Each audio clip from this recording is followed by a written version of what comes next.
Muy buenos días a todos en esta mañana, miércoles 22 de enero del 2025.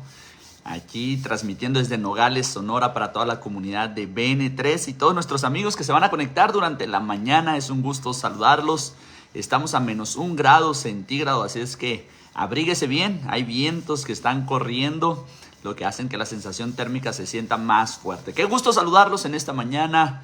Espero que se encuentren bien, que estén disfrutando de su mañana. ¿Y qué le parece si nos conectamos con Dios? Hoy en especial quiero orar por nuestros queridos amigos Javier Luis Gagiola y nuestro discípulo Jesús Gagiola, que desafortunadamente el día de anoche falleció su padre. Estamos orando con ellos, estamos pidiéndole a Dios gracia y favor. Pero en esta mañana, ¿qué te parece si nos unimos en oración para cubrir sus vidas, la vida de su madre, que está un poquito delicada por estas noticias? Claro, el dolor en el alma y también pues se refleja en la salud. Pero ¿qué te parece si oramos por cada necesidad que tengamos, cada uno de nosotros, enfermedades, soluciones financieras, situaciones en el hogar? Que Dios traiga su favor y su gracia. Padre Dios, estamos en esta mañana reunidos de diferentes puntos de México, Padre Dios, de diferentes puntos de la ciudad. Padre Dios, unidos en oración, Padre Dios, en esta mañana. Hoy pedimos tu favor y tu gracia para aquellos que están pasando por un duelo, Padre Dios, por la pérdida de un familiar, un ser querido. Te pido por la vida, Padre Dios, de nuestro queridísimo hermano, discípulo, Padre Dios, Jesús Gagiola, de sus hermanos Javier y Luis, Padre Dios, que tú traigas fortaleza a sus corazones, de su madre, que tú la guardes, Padre Dios, en santa paz, Padre Dios, que guardes y le des la paz que sobrepasa todo entendimiento a toda la familia. Sabemos que están pasando por un momento difícil, Padre Dios, un momento doloroso, pero en este momento nos unimos a ellos, Padre Dios, en oración, los cubrimos con el poder del Espíritu Santo, declaramos que la mano poderosa de Dios los va a bendecir, que tu gracia, Padre Dios, los inunde, Padre Dios. Y en este momento también oramos, Padre Dios, por todos aquellos que están pasando por momentos difíciles, por duelos, por pérdidas, Padre Dios, tanto familiares como financieras, Padre Dios. Pérdidas en el hogar, ausencia de hijos, rompimiento del matrimonio. Que tú puedas traer, Padre Dios, tu unción, tu gracia, la sanidad, la unión, Padre Dios, una vez más, la restauración y la restitución. Bendecimos la vida de todos los que están conectados. Declaramos que esta media semana, Dios, tú harás milagros. Tú traerás fortaleza al corazón. Tú traerás, Padre Dios, un entendimiento de gloria. Tú traerás, Padre Dios, un entendimiento de tu favor, de tu gracia, de tu Santo Espíritu. Y en este momento, Padre Dios, nos unimos con todos los presentes. Bendice a los que están conectados. Bendice a los que se van a conectar. Y abre nuestro entendimiento, Padre Dios, para poder entender la promesa, Padre Dios, que hay escrita en tu palabra para nosotros. Bendecimos a cada uno de los presentes y declaramos tu bien, Padre Dios, para todos nosotros, en el poderoso nombre de Jesús. Amén y amén. Buenos días de nuevo a todos los que se están conectando. Y bueno, hemos empezado unos temas interesantes acerca de la palabra de Dios, de la sabiduría de Dios para con nosotros. Y bueno, hemos estado hablando de la sabiduría en estas últimas semanas, y en Proverbios capítulo 3 dice que bienaventurado el hombre que alcanza sabiduría e inteligencia. Dice, porque su rédito es mejor que la plata fina, es mejor que las piedras preciosas, es mejor que el oro. Hemos descubierto cómo el rey Salomón, a su corta edad, el Señor se le aparece y él solamente le pide sabiduría. ¿Por qué le pide sabiduría a Salomón, a Dios? Bueno, cuando tú estudias Proverbios los primeros capítulos, la mitad de los libros, tú descubres que no es en sí Salomón hablando, sino que está hablando de los consejos de su padre. Entonces su padre, el rey David, lo instruyó mucho en buscar sabiduría. Los primeros capítulos que nos encontramos está dándole consejos acerca de cómo caminar en la vida, cómo alejarse de los peligros, cómo alejarse de los insensatos, cómo alejarse de situaciones que lo comprometan y alcanzar la sabiduría.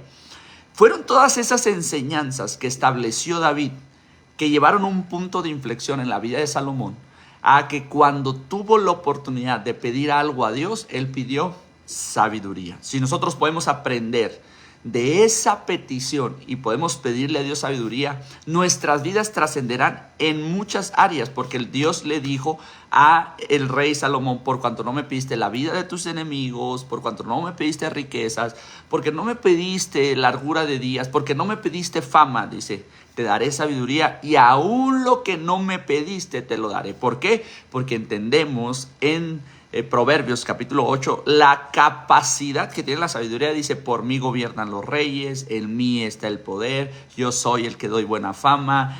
Bueno, empieza a hablar las virtudes de la sabiduría, todo lo que hace, riquezas y honra hay en mi mano derecha, bueno, larga vida en mi mano izquierda, bueno, viceversa, riquezas y honra en mi mano izquierda, larga vida y honra en mi mano derecha y riquezas en mi mano izquierda. Bueno, se anda reconectando aquí el sistema, pero bueno, esa es la situación por la cual nosotros necesitamos pedir sabiduría. Entonces, notamos algo que Dios dice, ya acompañando, estoy haciendo un recuento de los últimos días, y el tema que vimos ayer. Dios le dice al pueblo de Israel, le dice: hey, yo soy el que te da el poder de hacer riquezas. Dice: vas a construir casas, vas a ganar territorio, vas a cosechar, vas a sembrar, vas a cosechar, construir casas, vas a ganar muchas cosas, pero no te olvides que yo soy el Dios que te da el poder de hacer riquezas. Ahora, cuando dice la Biblia que Dios nos da el poder de hacer riquezas, nos está diciendo, en realidad hay otra traducción de la Biblia que dice: Dios nos da la capacidad. Cuando está hablando de que nos da la capacidad de soñar, de planear, de implementar, de ejecutar, de revisar y de sacar resultados. Es decir, yo te doy la capacidad, es decir, aumenta mi sabiduría. Y aquí te voy a dar un consejo que te va a pegar duro en tu corazón, porque es un consejo que se encuentra en las finanzas. En el mundo financiero se dice que no se hace dinero trabajando. Las ideas son las que generan dinero. Mucha atención a eso. Entonces, si Dios me da la capacidad y el trabajo no es el que genera dinero, sino las ideas, quiere decir que yo tengo que tener una buena idea, después convertirla en un plan, después implementarlo y después ejecutarlo para ver los resultados. Entonces, quiere decir que si el dinero no lo genera el esfuerzo, sino las buenas ideas, es ahí en ese momento donde Dios nos dice: te voy a dar sabiduría para darte capacidad para que hagas riquezas. No sé si me estoy explicando, pero en este punto es donde nosotros podemos ver y entender el poder de la sabiduría, porque si yo tengo sabiduría, crezco en todas las demás áreas de mi vida. Ahora, cuando nosotros vemos que dice: te doy la capacidad, te doy el poder de hacer riquezas, nos está diciendo que nos da la capacidad. Dice la Biblia que a un hombre le dio 5 talentos conforme a su capacidad, al otro le dio 3 y al otro le dio 1. He repetido esto toda la semana. La capacidad de cada uno de ellos los llevó a una duplicidad, los llevó a duplicar los beneficios de tener talentos. Si uno tenía 5, los duplicó en 10. Pero eso llevó capacidad intelectual, capacidad de imaginar, capacidad de planear, capacidad de implementar, capacidad de ejecutar. Es decir, me esforcé al 100%. La gente hoy en día quiere ser próspera sin esfuerzo. Y se nos venden ideas muy sutiles, como decirnos: únete a este proyecto y vas a ser dueño de tu tiempo. Ningún empresario es dueño de nada. Es más, nunca se gana, pero siempre se invierte. Entonces, el detalle es que uno como empresario se da cuenta que toda la vida es invertir. Invierto mi tiempo, invierto mis finanzas, invierto mis fuerzas. Todos piensan que el jefe está detrás de un escritorio nomás dando órdenes. No, también andan acarreando materiales, andan subiendo cosas, andan negociando en bancos, andan trabajando. Yo no conozco un rico al día de hoy que no siga trabajando. Fue impresionante para mí enterarme de uno de los hombres más ricos de nuestra ciudad, que tiene el hombre ya aproximadamente 85, 86 años, anda en los 80 y tantos años, y descubrí que sigue en su oficina y sigue trabajando y sigue haciendo presupuestos y sigue. Es que la vida de la prosperidad nunca terminas de trabajar, pero Dios te aumenta la capacidad. Entonces, ya lo dije anteriormente, hay dos precios que pagar. Tú quieres pagar el precio de la mediocridad o el precio del emprendimiento, pero hay un precio que se tiene que pagar por todo. Hasta ahí vamos bien. Pero bueno, vamos a entrar en este tema que es el poder del dinero versus la soberanía de Dios. Eclesiastés 10:19 dice: por el placer se hace el banquete y el vino alegra a los vivos. Y el dinero sirve para todo. Entonces, el dinero sirve para todo, pero no lo es todo. Ponga esa idea. Hoy voy a sembrar ideas de reino. Hoy voy a sembrar ideas de bendición en tu vida. El problema es que hay mucha gente que malentiende este texto y piensan, o de una naturaleza, ya lo traemos inmiscuido en nuestro corazón, que creemos que el dinero lo es todo. Entonces la gente dice: si yo tuviera dinero, se acabarían mis problemas. No, tus problemas seguirían. Lo único que derrocharías más dinero, porque no sabes administrar lo que tienes. No estás trabajando con sabiduría en tu capacidad, en tener ideas, en tener un plan de ahorro, en tener una implementación en ese plan de ahorro, sino que crees que el dinero te daría la solución. Entonces, la realidad es que si tuvieras más dinero, derrocharías más dinero. Entonces, el dinero sirve para todo, pero dice este texto, entonces el problema de nosotros es que cuando creemos que el dinero lo es todo, lo hacemos nuestro Dios. Y terminamos sirviendo al dinero en lugar del dinero servirnos a nosotros. Pastor, póngame un ejemplo cómo el dinero me termina haciéndome su servidor.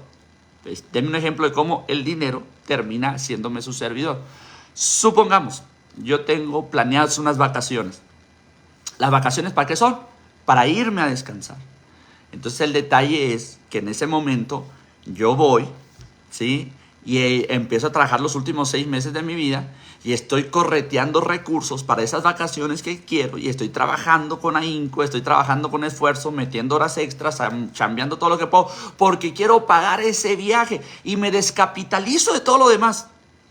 O sea, ando debiéndole a fulano, ahora ya saqué un crédito por acá, ahora ya hice esto y estoy descapitalizado, gastando más de lo que recibo, porque el dinero se convirtió en mi amo. Entonces el dinero me está poniendo a trabajar para después darme un pequeño placer.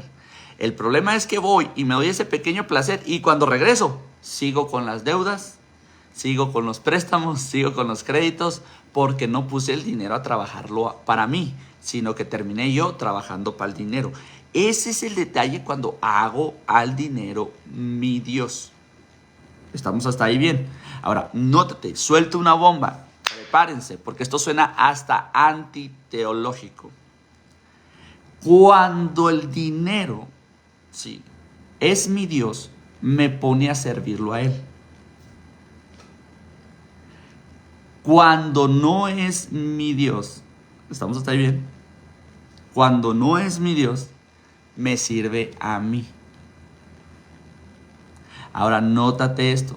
Yo tengo un Dios todopoderoso que me pone a servirlo a Él. Dice: solo al Señor adorarás y solo a Él servirás. Pero cuando yo reconozco a Dios como mi Dios, Dios envía ángeles a que me sirvan a mí. Dios de mi vida. Entonces, el problema es que este texto anterior que vimos dice: el dinero sirve para todo. Aquí viene la bomba, agárrate, aquí viene la bomba. El dinero sirve para todo. Creo que el dinero lo es todo. Pero Isaías 55, verso 1, da una promesa de parte de Dios a nuestra vida y dice: a todos los sedientos, venid a las aguas, y los que no tienen dinero, vengan, compren y coman. Venid, compren sin dinero y sin precio vino y leche. Este texto saca de juego al anterior, porque el dinero sirve para todo, nos dice el texto anterior. Pero este texto dice, el 55.1 nos dice: espérate, ven y compra sin dinero. Y entonces es aquí donde quiero hablar de Jesús y la capacidad de Dios de bendecirnos. Lucas 5, del 1 al 5. Aconteció que estando Jesús junto al lago de Genezaret, y el gentío se agolpaba sobre él para oír la palabra de Dios, y vio dos barcas que estaban cerca de la orilla del lago, y los pescadores, habiendo descendido de ellas, lavaban sus redes, y entrando en aquellas barcas, la cual era de Simón, le rogó que la apartase de tierra un poco, y sentándose, enseñaba desde la barca a la multitud. Cuando terminó de hablar, dijo a Simón: boga mar adentro y echa vuestras redes para pescar. Respondiendo Simón le dijo: Maestro, toda la noche hemos estado trabajando y nada hemos pescado. ¡Tum! ¡Bomba! Mas en tu palabra, si permanecen en mí y mis palabras permanecen en ustedes, todo lo que le pidan al Padre les será dado. ¡Wow! Ahora, no solamente eso, dice: el afán ahoga la palabra. El afán y el engaño de las riquezas ahogan la palabra. ¿Estás afanado? ¿Qué era afanado? Lo vimos la semana pasada. Estamos con la mente dividida en varios asuntos, trabajando en pos del dinero, sirviendo al dinero. Entonces dice: el afán y el engaño de las riquezas ahogan la palabra. ¿Por qué? Porque ¿cuál es el engaño de las riquezas? Pensar que si yo tuviera esa casa, pensar que si yo tuviera ese carro, pensar que si yo tuviera esas vacaciones, pensar que si yo tuviera X o aquello, yo sería alguien con un estatus social. Y dice: espérate, el afán y el engaño de las riquezas ahogan la palabra. Sí, la Biblia dice que la palabra de Dios es viva y eficaz, pero mi afán puede matar lo vivo y lo eficaz. La pueden ahogar de la palabra. Entonces, un hombre con una situación financiera drástica, y el Señor le dice: hey, echa tu red. Y el otro dice: mire, Señor, toda la noche hemos pescado, pero en tu palabra. Y ahí, ¡pum!, se desata el milagro. Porque él se sustenta en la palabra. El que oye mis palabras y las pone por obra, lo compararé a un hombre que vendrán los vientos, las tempestades, lo van a golpear, pero la casa no va a caer. Entonces, mi casa, Jesús, está cayendo. Toda la noche he pescado. Tengo un fracaso financiero. Voy a regresar a mi casa sin recursos. Mi esposa se va a enojar. Tengo deudas que pagar. Pero en tu palabra echaré la red. Y habiendo hecho esto, encerraron gran cantidad de peces y su red se rompía. Entonces hicieron señas a los compañeros que están en la otra barca para que viniesen a ayudarles, y vinieron y llenaron las barcas de tal manera que se hundían. La barca no estaba diseñada para la capacidad de la bendición que Dios daría. Yo quiero decirte algo: un hombre afanado, toda la noche pescando, tiene una barca, lo único que está pidiendo es: con esta pequeña barca, susténtala, llénala para regresar a casa y llevar para comer. Pero el Señor le dice: te voy a demostrar cómo es el poder de Dios para bendecir. Cómo es el poder de Dios cuando pones la palabra de Dios primero, y te voy a demostrar que cuando la semilla, la palabra, cae en una buena tierra, va a dar fruto al 30, al 60 y al 100 por uno, y tus redes se van a romper, tu barca se va a hundir, y vas a terminar en una sobreabundancia que tendrán que venir otras barcas a recibir de lo que yo te he dado. Bola. Viendo esto, Simón Pedro cayó de rodillas ante Jesús diciendo: apártate de mí, Señor, porque soy hombre pecador. Porque por la pesca que habían hecho, el temor se había apoderado de él y de todos los que estaban con él. Jesús usó la barca para predicar, pero no se fue de ahí sin bendecir al dueño de la barca, que había sido su púlpito. Entonces yo quiero decirte algo: cuando tú permites que Dios ministre a través de ti, prepárate, porque Dios te va a bendecir. Dice: hey, Dios no es injusto para olvidarse del amor y de la obra que has hecho por sus santos. No es injusto. Cuando tú sirves a Dios, Dios manda ángeles que te sirvan a ti. ¡Wow! Vamos, esto es una bomba, Dios mío. Entonces esto se pone fuerte.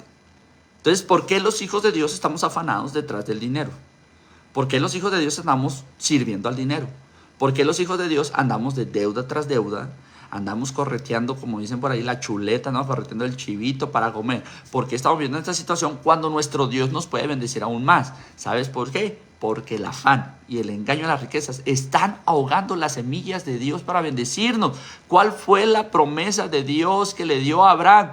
Te bendeciré, no encuentro a alguien mayor. ¿Sabes cómo no encuentro a alguien mayor? Juro por mí mismo. Y el que hace juramento está obligado. ¿Para qué hace esto? Nos dice el libro de Hebreos capítulo 6. Para que todos los que vengan a Él estén confiados.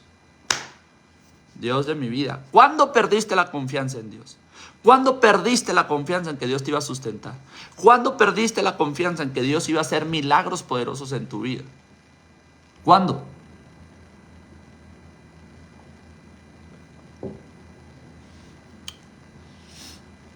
En otra ocasión Jesús manda a Pedro a pescar para pagar impuestos. Yo quiero anunciarle a esos que van a abrir negocios, cuando tú pones a Dios en primer lugar, Dios te da hasta los recursos para pagar los impuestos. Mateo 17, al 24 al 27. Cuando llegaron a Capernaum, vinieron a Pedro los que cobraban las 2 dracmas y le dijeron, vuestro maestro no paga las 2 dracmas. Él dijo, sí. Y al entrar en casa, Jesús le habló primero diciendo, ¿qué te parece, Simón? Los reyes de la tierra, ¿de quiénes cobran impuestos, tributos? ¿De sus hijos o de los extraños? Pedro le respondió, de los extraños. Jesús le dijo, luego los hijos están exentos. Sin embargo, para no ofenderles, ve al mar y echa el anzuelo, y el primer pez que saques, tómalo, y al abrirle la boca hallarás un estatero. Tómalo y dáselo por mí y por ti. ¡Wow! Entonces vemos cómo Dios tiene asuntos financieros que está resolviendo, pero Jesús no se afana. Jesús está confiando y dice, mira, hay un detalle. Dice, nosotros no somos extraños, nosotros somos hijos. No sé si me estoy explicando. Hijos, somos hijos. Entonces aquí hay un detalle muy impresionante, porque nosotros al ser hijos, nosotros tenemos garantizado que Dios nos va a proveer hasta para eso. Juan capítulo 6, del 5 al 6. Cuando alzó Jesús los ojos, vio que había venido a él gran multitud y dijo a Felipe, ¿de dónde compraremos pan para que coman estos? Pero decía esto para probarle, porque él ya sabía lo que iba a hacer. ¿Cuántas ocasiones no viene Dios y te pone en el corazón una prueba y te dice, mira, oye, ¿cómo le vamos a hacer con este asunto, con este negocio? ¿Cómo lo vamos a pagar? Y tú, ay, caray, y si hablo al banco, y si pido un crédito, y si pido un préstamo. Y esto no estamos exentos, ¿ok? No te estoy hablando desde que hoy, no, yo soy el más santo. El año pasado, hablando del tema de Colegio Andares, que es la inversión de Iglesia BN3, estábamos como patronato en una situación difícil, de toma de decisiones difíciles. Y recuerdo que un miembro de la iglesia nos dijo, pastor, yo tengo un crédito abierto y yo se los puedo prestar. Voy a ser honesto contigo. Vamos, estoy hablando a corazón abierto. Café con Dios, cafecito, ¿no? Recuerdo que en esta ocasión le dije, ¿sabes qué? Si lo ocupo, préstamelo. Pero hubo 2 cosas que después entendí. Una de ellas, que en ese momento, a causa de la prueba que estábamos viviendo, no recordé lo que dice la palabra de Dios en el libro de Proverbios. No salgas fiador por tu hermano. Esta persona iba a salir fiador por nosotros. Ok, entonces, punto número 1. Ahí ya estaba rompiendo una regla de sabiduría impresionante. Yo no la recordaba, admito, por el afán. Pero recuerdo que cuando estábamos a punto de tomar la decisión, vino este mismo hombre y me dijo, pastor, está orando. El crédito está abierto, me dijo. Pero no sería momento de orar, me dijo, y pensar que si tenemos el dinero, el recurso, es verdad, se cubren todas las necesidades de aquí a un año. Pero, me dijo, nuestra confianza ya no estaría en Dios, sino en el recurso que tenemos ahí guardado. Esas palabras me pegaron. Nos pusimos a orar. Recuerdo que así como se habían abierto las puertas, de la misma manera se cerraron. No hubo créditos, no hubo préstamos, pero al final Dios nos sustentó. Nadie estamos exentos de ser probados por la aflicción, por la prueba, por momentos circunstanciales en cuanto a las finanzas. Pero mira cómo somos muchas veces.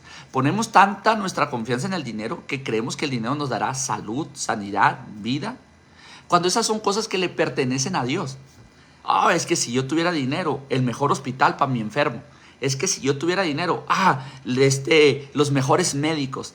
Es que si yo tuviera dinero, haría dieta, porque la dieta sale muy cara.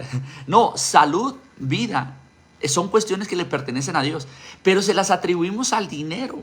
Ahora mira esto. En medio de la adversidad y de la prueba van a venir cosas que nos van a probar. Y dice la Biblia que Jesús se le acercó a Felipe y le dijo, oye, ¿cómo le hacemos? Y Felipe dijo, ay, ¿de dónde sacamos dinero? Dice, pero Jesús ya sabía lo que iba a hacer. ¡Ah! Lo que dijo Felipe fue, tenemos 200 denarios, ¿cómo le hacemos? Entonces Jesús dijo, hacer recostar a la gente, y había mucha hierba en aquel lugar, y se recostaron como el número de 5,000 varones. Y tomó Jesús aquellos panes y aquellos peces, y habiendo dado gracia, los repartió a los discípulos. Y los discípulos, entre los que estaban recostados, asimismo de los peces, ¿cuántos querían? Llega un niño y dice, mira, no tengo dinero ni nada que dar, lo único que tengo es amor para dar. Tengo 5 panes y 2 peces. Y dice, y esto en las manos de Dios. ¿Por qué? Porque no tengo dinero ni nada que dar. Lo único que tengo es amor para dar, porque el amor todo lo puede, todo lo sufre, todo lo espera, todo lo soporta, pero sobre todo el amor todo lo cree. Y cuando se hubieron saciado, dijo a sus discípulos, recojan los pedazos que sobraron para que no se pierda nada. Y recogieron pues y llenaron 12 cestas de pedazos de los 5 panes de cebada que sobraron de todo lo que habían comido. ¿Ok? ¿Estamos hasta ahí bien? Entonces dice la Biblia que cuando sucede este milagro, ahora sí todos dicen, no hombre, este es profeta de Dios. Había sanado paralíticos, había sanado ciegos, había limpiado leprosos, había resucitado muertos. Pero cuando vieron el milagro de la multiplicación dijeron, ¡ay! Sí es profeta. Era tanto su afán por el dinero, las riquezas, que no veían los milagros más poderosos de Jesús. Pero cuando hubo multiplicación, no, sí es profeta. No, como que Dios sí lo usa, ¿no? Ay, Diosito santo, está bueno. Marcos capítulo 14, verso del 3 al 9, y cierro con esto. Un contraste que hay entre los discípulos de Jesús. Pero estando él en Betania, en casa de Simón el leproso, y sentado a la mesa, vino una mujer con un vaso de alabastro, de perfume de nardo puro, de mucho precio, y quebrando el vaso de alabastro, se lo derramó sobre su cabeza. Y hubo algunos que se enojaron dentro de sí y dijeron, ¿para qué se ha hecho este desperdicio de perfume? Porque podía haberse vendido por más de 300 denarios y haberse dado a los pobres. Y murmuraban contra ella.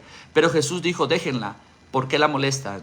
Pues buena obra ha hecho, siempre tendrán a los pobres con ustedes, y cuando quieran les pueden hacer el bien, pero a mí no siempre me van a tener. Está hecho lo que podía, porque se ha anticipado ungir mi cuerpo para la sepultura. De cierto les digo que donde quiera que se predique este evangelio en todo el mundo, también se contará de lo que esta mujer ha hecho para memoria de ella. Ahora vamos a ver a Juan, el discípulo mitotero. Juan capítulo 12, verso 4 al 6. El primero que lo leímos fue Marcos. Pero Juan se encarga de dar los nombres y de delatar. Y dijo uno de sus discípulos, Judas Iscariote, hijo de Simón, el que lo había de entregar, ¿por qué no fue este perfume vendido por 300 denarios y dado a los pobres? Pero dijo esto, no porque se cuidara de los pobres, sino porque era ladrón, y teniendo la bolsa, sustraía de lo que se echaba en ella. Entonces aquí el que se quejó y dijo, ¿por qué hicieron esto? ¿Es un desperdicio? Ahora resulta que era uno de los discípulos que amaba el dinero y sustraía del dinero. Y dice, no es que le interesaran los pobres. Y ahora nótate a alguien que tiene amor por el dinero. Ni le interesan los pobres, ni le interesa a Dios. Aquel que se estaba quejando del dinero y que dijo, esta ofrenda para Dios es un desperdicio. Tú vas a notar a gente que tiene amor por el dinero, no porque tenga muchas riquezas, sino porque el dinero lo contrasta con su vida y de repente hasta las ofrendas le son para él un desperdicio. Gente que dice, oye, en la iglesia piden ofrendas, y en la iglesia das ofrendas, y en la iglesia haces esto. Es gente que en realidad ama el dinero. Y este hombre dijo, es un desperdicio. Pero ese mismo hombre que dijo es un desperdicio, ese mismo hombre sustraía de la bolsa, y ese mismo hombre vendió a Jesús por 30 monedas de plata. Entonces, mientras hay una mujer que está presentando una adoración a Dios y está derramando su perfume, hay un hombre dentro del grupo de Jesús que ama el dinero. Entonces, no importa qué tanto camines con Jesús. Este hombre miró la multiplicación de los panes y los peces. Este hombre miró la pesca milagrosa. Este hombre, bueno, se enteró de la pesca milagrosa. Este hombre estaba ahí cuando supo que Jesús había pagado los impuestos de manera milagrosa, pero él no miraba los milagros. Su enfoque era el dinero. Y el dinero y el afán de las riquezas, el afán de este siglo y el engaño de las riquezas terminó ahogando la palabra en la vida de Judas Iscariote. No permitas que el dinero y el afán ahogue la semilla, el engaño de las riquezas ahogue la semilla de la palabra de Dios y puedas ver más fruto en tu vida. Así es que te animo a que pongas a Dios en primer lugar y que Él sea el centro y el epicentro de toda tu vida. Los bendigo y declaro un día lleno de gloria. Y en este momento te hago una invitación a Noches con el Espíritu Santo, que hoy estará poderosa. Abríguense bien, que el amor de Dios, la gracia del Señor Jesucristo y la comunión del Espíritu Santo esté con todos ustedes. Bendiciones.